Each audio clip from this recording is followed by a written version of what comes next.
sweet science. What's left to prove? What's his next move? Man, did Crawford ever look so smooth? It was sweet science.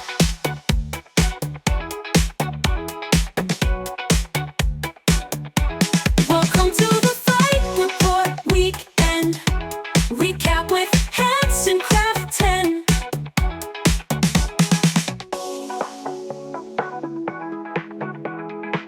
It was sweet science. Welcome to the Fight Report Weekend Recap with Hanson Crafton. Welcome back, fight fans, to the Central Indiana Sports Report for Hanson Crafton's Fight Report. Here to recap the weekend, but really, we're here to recap Bud Crawford. After the fight, for the people who don't know, and I don't know why you're listening if you don't know, Bud Crawford dominated Canelo Alvarez in a unanimous decision to win 3 different major belts. And after the fight, Canelo said that Bud Crawford was way better than Floyd Mayweather.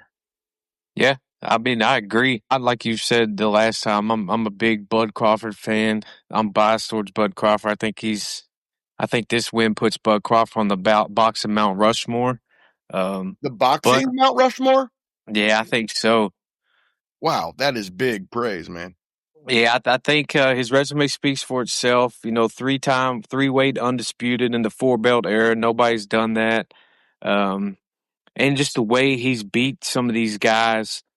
You know, like I said, he had that streak of stoppages over a who's list of names. He destroyed Earl Spence, who at the time was a pound-for-pound top 3. Some people thought he was number 1 pound-for-pound. He was undefeated. And then to do what he did to Canelo and the way he did it to Canelo, I mean, it was, it was the sweet science. You know, some fans, if you were just watching just because it's a big fight, you don't really watch boxing. Some people might have thought it was a boring fight. Not as good as a performance as it was, but I thought it was a great performance. The lateral movement was outstanding. He beat him to death with his jab. I mean, it was a great performance by Bud Crawford. It was a great performance. I do want to say that I thought it was a bit dull. It was a high-powered chess match. You know, you don't want to go and just slug it out with a puncher like Canelo. Plus, the way Bud was able to fight him, you could tell by the end of the fight, Canelo was frustrated. You know, he just couldn't, like Muhammad Ali used to say, you know, you can't hit what your eyes can't see, and Canelo just couldn't hit him. You know, the lateral movement was good, which I think that was probably a strategy going into. He probably watched a lot of tape and realized that Canelo does struggle with guys who move well laterally. Canelo likes to set traps. That's what he likes to do. He's a counter puncher, and he likes to set traps and throw that big right hand, his nice left hook. But Bud stayed out of that. You know, if you noticed, anytime they got close, Bud threw combinations, and then he, you know, answered the phone. He had his hand up, ready to block the right hook, and he got his hand down, ready to block the hook to the body. You know, Canelo didn't really land many shots on Bud throughout the fight. I think Bud either threw or landed 200 more punches than Canelo. Yeah. Crazy. It was just a masterclass. You know, I thought the fight wasn't as close as the scorecards. I don't know where they got 115. After the fight, it was completely obvious who'd won that fight. Nobody watching that fight could say that Canelo won this fight. And the scores were 116, 112, maybe. I could maybe give you that one. But the other two were 115, 113, and that's freaking ridiculous. Yeah, I mean, it's crazy. I don't know what they were watching. You know, I watched, you know, intently the whole fight. Give Canelo the 5th. That's about it. Yeah, I mean, I think I gave Canelo 2 for sure rounds and 1 maybe. Yeah. And then that was, you know, like I said, I watched that thing on the edge of my seat. You know, I was really investing into it. I had a nice parlay on the line. So, you know, and then I'm not the smartest or the most, you know, there's probably people who know a little bit more about boxing than I do, but I think I know enough to where I can watch a fight and tell you who won and who didn't win. You're not a judge, but I should be. Your 6-year-old niece could have watched that fight and told you who won it. Bud, he beat him everywhere. Even after the fight, Canelo, somebody asked Canelo, they was like, what was it? Was it the speed? Was it the distance? Was it the power? What was it? And he said that he couldn't adjust his style, and he said that Bud had everything. And then that's exactly what I saw. Going into the fight, when I was talking about it on here, I mean, the fight went exactly like I thought it would. Bud, if the speed carried is what I said, and it looked like the speed carried, and he used it to his advantage. Now, he's the longer fighter, and he fights with a jab. He used a great jab throughout the fight. But when he needed to get close, he was able to get close and throw punches inside. He hit Canelo with a few good left hands, a couple really good uppercuts, good shots to the body. He didn't shy away from the contact, though the lateral movement was part of the strategy.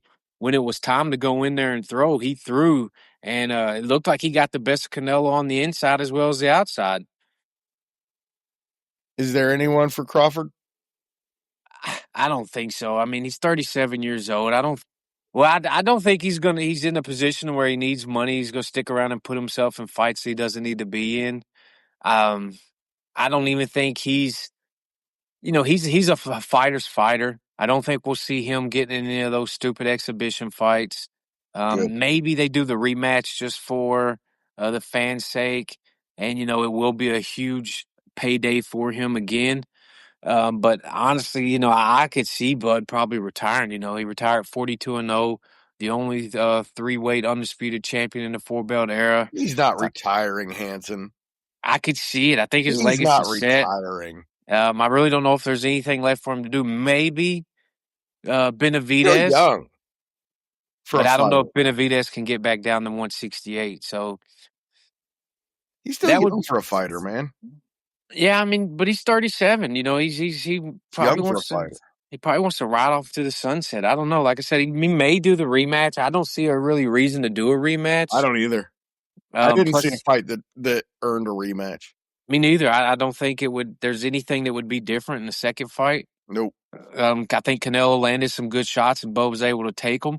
I think that'd be Canelo's only chance in that fight is to hurt Bud, and it looked like he couldn't do that. And then, like Teddy Atlas said in his post fight, I wouldn't want to give the judges another chance to screw Crawford. It That's a good seemed point. like they tried to in that one. They did. Making it 115, 113 on two cards. I Ridiculous. don't know if you want to give them another chance at that. So I honestly don't think there'll be a rematch. I think if he does anything, it might be the Benavidez fight, but I just don't know if Benavidez can get back to 168. He had trouble getting to 168 when he fought there.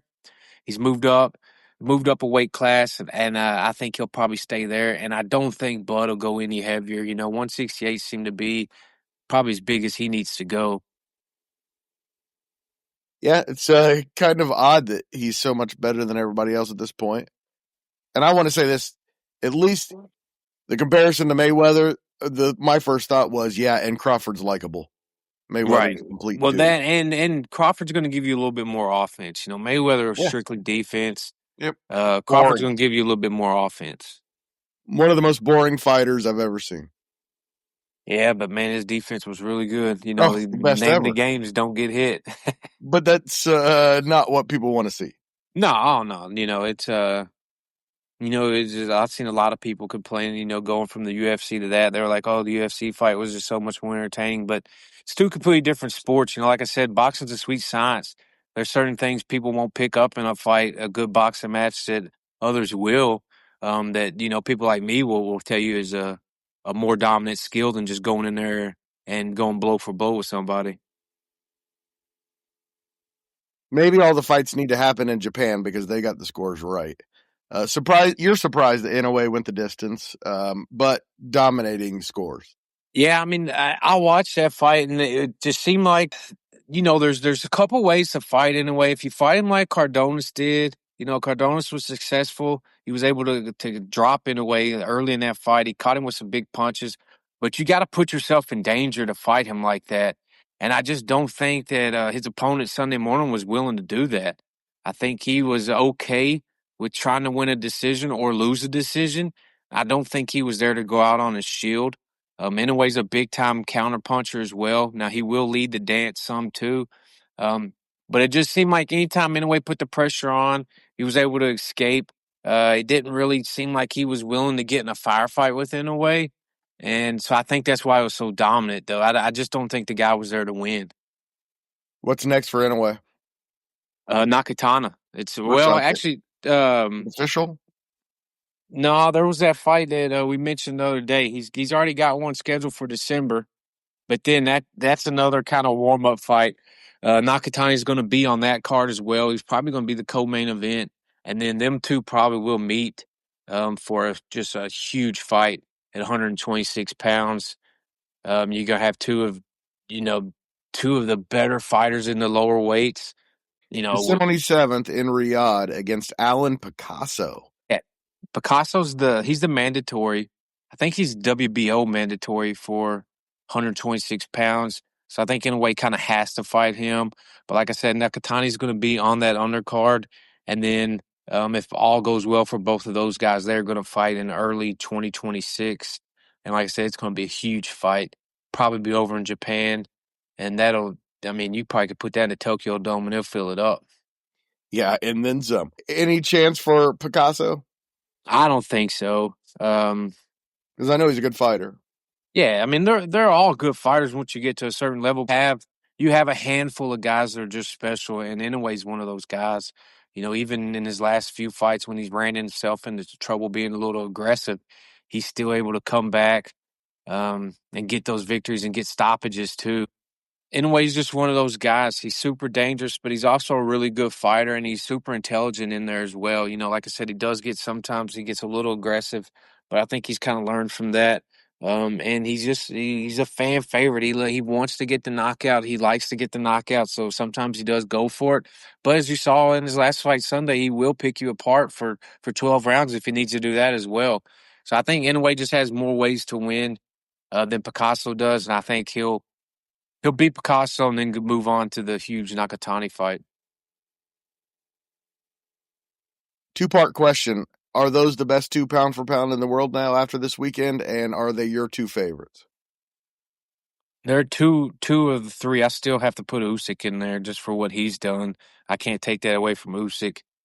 But yes, I think Bud's probably pound for pound number one. I'd probably go Usyk two and then Inoue three.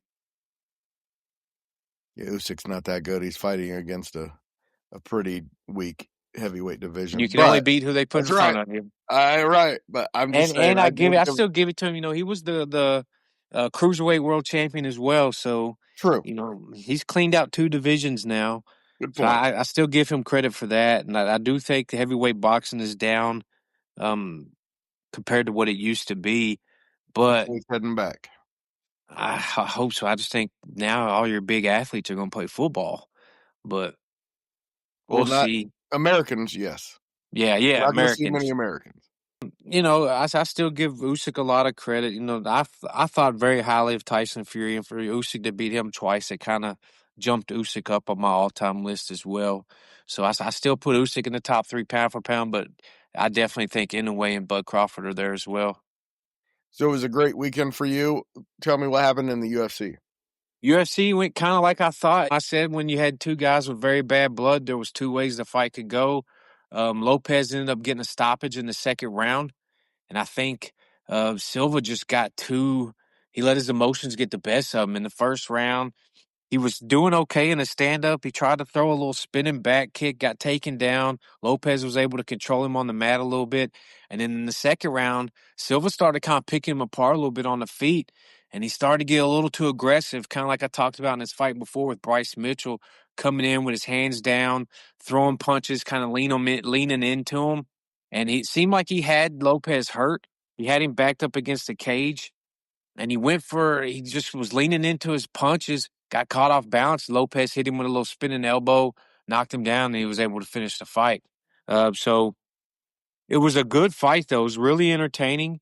Like I said, it'd be interesting to see where they go from there. Like I said, I think Lopez will probably need one more fight before he gets another title shot. And then Silva's probably got to climb his way back up. But I think Silva can. He's not terribly old for the sport. He was on a really good run in the UFC. He was on a really good run before he got to the UFC. I think he could string together a few more fights and probably get a rematch with Lopez if he doesn't get a title shot. So, you know, it wasn't an awful performance for Silva. especially in defeat. But like I said, I think he just got a little too aggressive. He left himself out there. He got hit with something big, and that was the difference. And that's what I said would be the difference in that fight. Other than like a Bryce Mitchell when he fought him, Lopez can throw stuff back to hurt you. Bryce Mitchell couldn't. So Silva was able to kind of stalk him, hands down, do whatever he wanted on the feet. Lopez isn't like that. He kicks, he punches hard, throws elbows, knees. He can hurt you many ways. And Silva got a little aggressive, got caught off balance, and he got hurt and got finished in the second round. That was the Fight Report with Hanson Crafton. Thanks for listening. Please join Hanson for his weekend preview every Friday and Mondays for his weekend recaps.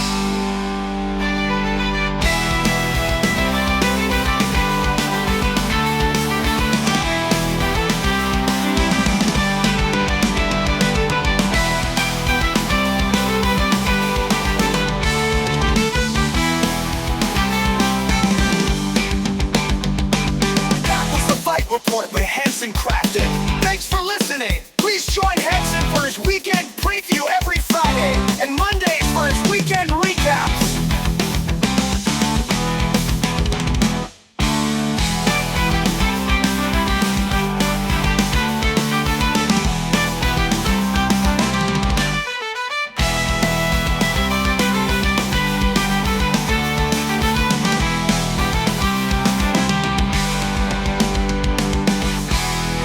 Central Indiana Sports Report is a product of ITG Media, and I love Susie.